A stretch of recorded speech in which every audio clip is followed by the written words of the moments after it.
The United Nations Security Council imposed the most stringent sanctions on North Korea that would ban exports of coal, iron, lead and seafood in response to Pyongyang's testing of 2 intercontinental ballistic missiles last month that could target the U.S. The penalties agreed to on Saturday by all the 15 council members aim to cut North Korean exports by about $1 billion a year. They would also ban the opening of new joint ventures or cooperative entities with North Korea, and cap the number of North Koreans working in other countries at current levels.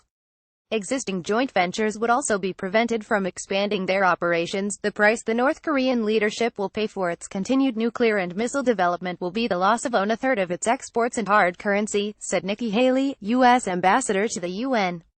This is the most stringent set of sanctions on any country in a generation. Some foreign policy experts cautioned, though, that sanctions alone, while economically harmful, may not halt North Korean leader Kim Jong-un's push to develop atomic weapons. The move came as the U.S. National Security Advisor warned that President Donald Trump isn't ruling out a preventive war to stop North Korea. China and Russia voted with us. Very big financial impact, Trump said in a Twitter message. The UN sanctions probably won't hinder North Korean leadership for now, Thomas Byrne, president of the New York-based Korea Society, said in a telephone interview. Deeper sanctions. You need deeper sanctions over a longer period of time, like years, before you can see if North Korea changes its behavior, Byrne said.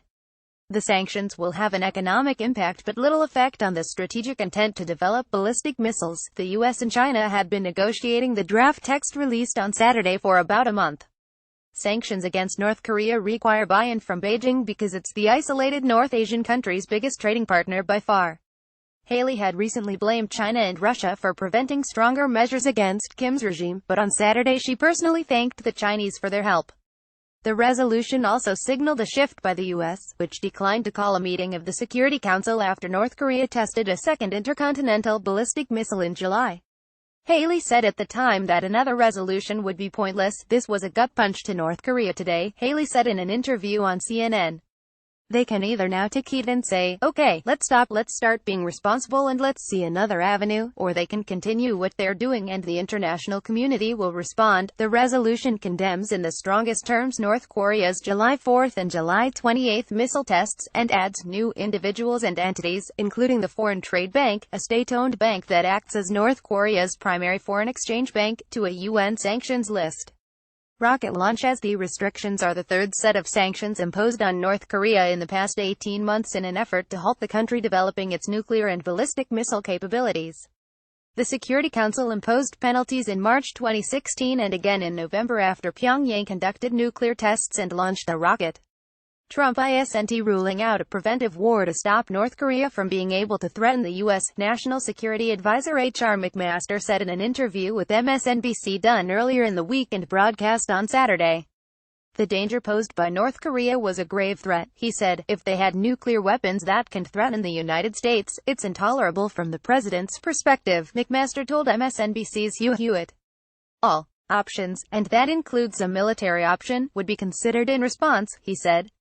Even so, the U.S. would prefer to resolve the threat short of what would be a very costly war in terms of the suffering of, mainly, the South Korean people, said McMaster. North Korea's regime is holding South Korea hostage given its conventional weapons capabilities that can be targeted at Seoul, he said.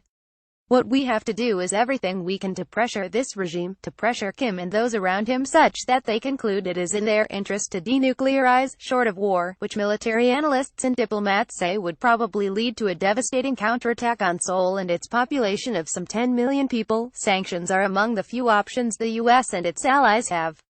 Representatives of China and Russia said Saturday that they expect dialogue, not military action, to be the way forward, with assistance by Andrea Colonso.